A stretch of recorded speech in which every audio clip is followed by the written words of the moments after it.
Hello and welcome to Analysis with me, Jonathan Steele. It's been many years since the publication of a cartoon mocking the Prophet Muhammad in a Danish newspaper provoked outcry around the Muslim world. Now a similar controversy is being brewed closer to home. Majid Nawaz, chairman of the counter-extremism think tank the Quilliam Foundation, and also an aspiring Liberal Democrat parliamentary candidate, has got himself into hot water after posting on Twitter a link to the popular online satirical cartoon Jesus and Mo. It's a favourite among the new atheist movement, and Jesus and Mo cartoons poke fun at organised religion, with the central characters representing the Christian Jesus and the Prophet Muhammad. Although purporting to be a body double in the comic strip, the character of Mo is viewed as offensive to many Muslims who view any personification of the Prophet as haram. Nawaz tweeted a link to the cartoons along with a line, "This is not offensive, and I'm sure God is greater than to feel threatened by it." Now, campaigners have created a petition demanding that the Liberal Democrats deselect Majid Nawaz as a parliamentary candidate in light of that tweet. This was in turn followed by a counter-petition calling on the party to defend Nawaz's right to freedom of speech. And the affair has once again provoked a big debate about freedom of speech and the right to offend against respect of religious belief and the right to protest. Well, we're going to have that debate here tonight. And joining us to do it is Mohammed Ansar, a political commentator who's also been one of the most high-profile supporters of the petition to deselect Nawaz. Mohammed Amin, Vice Chair of the Conservative Muslim Forum, who is a supporter of the counter-petition defending Nawaz. Also Amina Blake, Vice Chair of the Muslim Association of Britain, and the Reverend George Pitcher, a former public affairs advisor to the Archbishop of Canterbury. Well, let me start with you, Amina. You, I believe, are very opposed to this, what Majid Nawaz did. Is that right? Yes, absolutely. The Muslim Association of Britain, we released a press release fervently condemning the actions of Nawaz in saying that this was an acceptable cartoon. The reason why we do that is not just from a religious perspective. I mean, there are many examples in Islam that we should treat others with respect, regardless of what religion they are. You know, in particular, sort of fellow Muslims. There are many examples in the life of the Prophet, peace be upon him, where he was, very kind to others and was very opposed to people hurting others. But from a cultural perspective, I mean, I haven't been a Muslim all my life. I've been Muslim 22 years now. And I was brought up as a Christian and later on, of course, as a Muslim, to always have the morals and values that you don't hurt other people and you don't offend other people. And I would very strongly question the wisdom, and this is more about wisdom, I think, than freedom of speech. Freedom of speech is something I think incredibly subjective. But is it wise for anybody in any political or public field to be offending people as such? Well, were you against or are you against the whole online satirical cartoon, Jesus and Mo? Or yes. Why do you suddenly pick on this particular tweet? I am absolutely opposed. I have been online, I have had a look. I would find it certainly very offensive. It really, I mean, the whole idea of a satire is that you are mocking somebody, you are mocking people's faith. And that goes, to me, completely against not only my values as a Muslim, but also my values as an English person as well. Well, let me hear what Mohammed Amin thinks. I mean, you are in favour of the counter-petition, I believe. I signed the counter-petition and I retweeted it. And the reason is that I see this primarily as a free speech issue. Majid Nawaz has received death threats, which are entirely wrong. The cartoon itself, I mean, I don't go around looking at Jesus and Mo cartoons. I've seen them in the past when sometimes they appeared on different blogs and so on. I've never set out to draw cartoons of that kind myself. The actual cartoon that Majid Nawaz linked to is one that I regard as pretty innocuous, but I wouldn't go around looking for it. But if he wants to tweet it, that's his free right to do so. And Mohammed Ansar, where do you stand on this? Jonathan, I think it's quite a it's quite a straightforward debate, but it's been incredibly divisive within many of the communities. I think within the Muslim communities, firstly. I think between Muslim and non-Muslim communities across Britain, and it's actually going further afield now. I mean, Majid Nawaz himself, I think, is has been a relatively unknown candidate. I mean, other than in a small circle of people. I think the Liberal Democrats have tried to fight a marginal seat, Glenda Jackson's seat in Hampstead and Kilburn there. I think they were in the last election 1.5% behind, but don't forget that's in third place, so it's a really tightly contested seat there. And so I think for the Liberal Democrats, getting it right politically is really, really important in such a tight-fought case.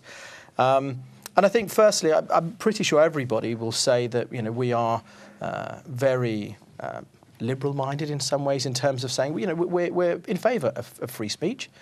But we have to recognise that there are certain limits to free speech. Now, whether that's Article 10.2 of the European Convention on Human Rights, which puts certain limits around morality and public policy and other issues, whether that is within our own British statutory framework where we have limits on free speech, and I think common conduct in the public space we do. Certainly, if you are a prospective parliamentary candidate for the Liberal Democrats running to be an MP in the seat of Hampstead and Kilburn, there are limits to your speech, and that is enshrined within the rules for the Liberal Democrats.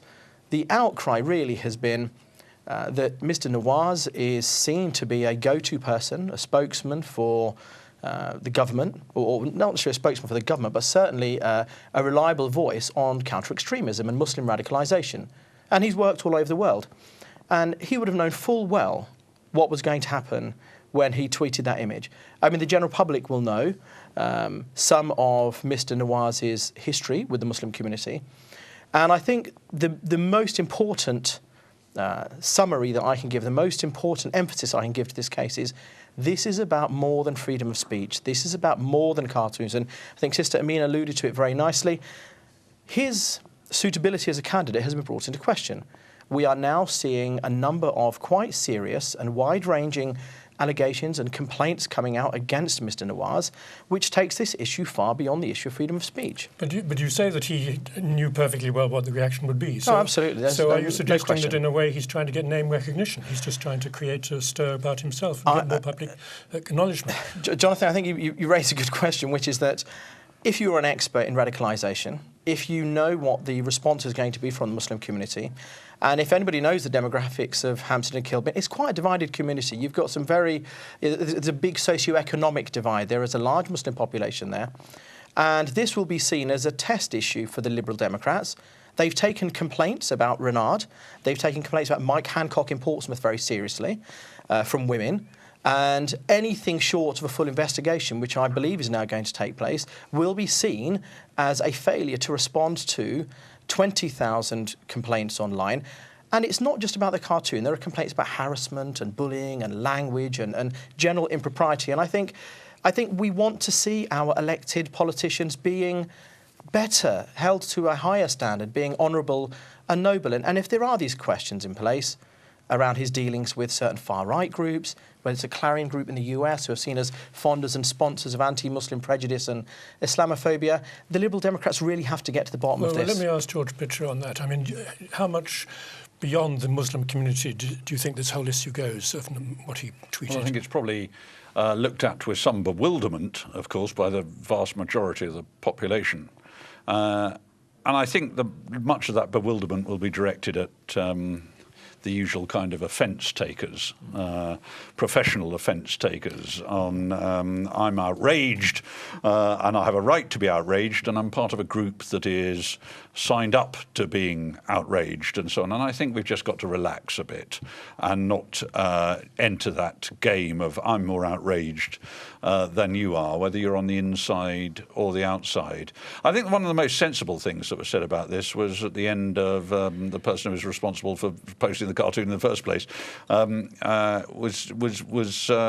God is greater than this, and surely the God that we all share, we know, is greater than this. So let's really not get into I feel a right to be outraged by this and so on.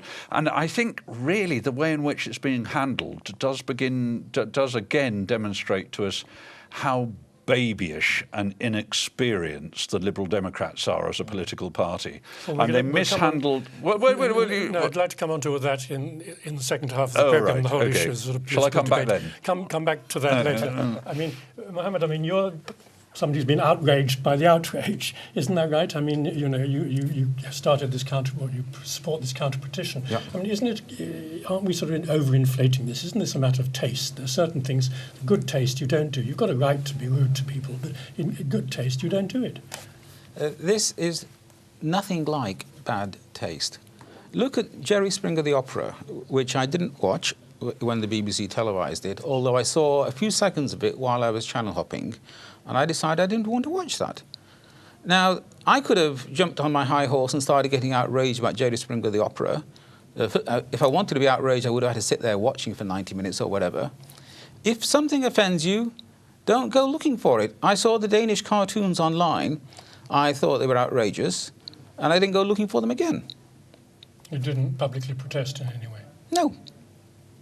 Well, I mean, Blake, are you not exaggerating then? Are you not getting too hot under the collar over this whole issue? No, I don't think so. I repeat absolutely what I said before.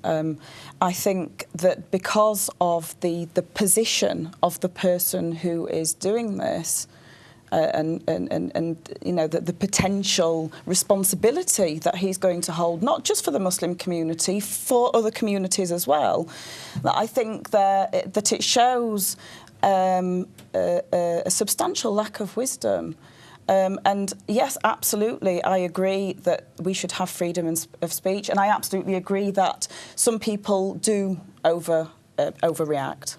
I certainly don't think that we have overreacted as the Muslim Association of Britain by speaking out against this. Well, why not just ignore it? As Mohammed Amin said, he didn't look at the Danish cartoons the second time. He just saw them once, that's it, finished, not interested. Because I think that it is incredibly important as any organisation representing a community that we voice the opinions of that community.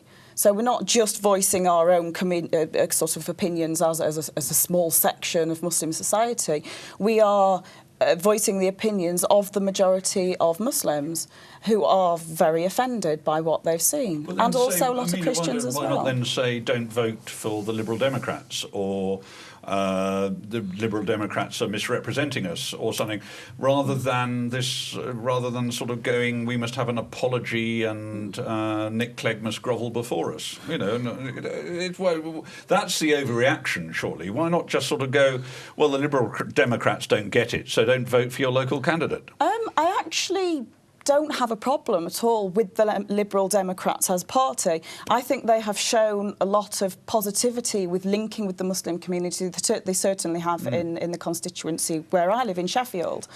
I think that this is a situation whereby one of their members or potential MPs has made a mistake, and it needs to be accepted by the party that he has made a mistake.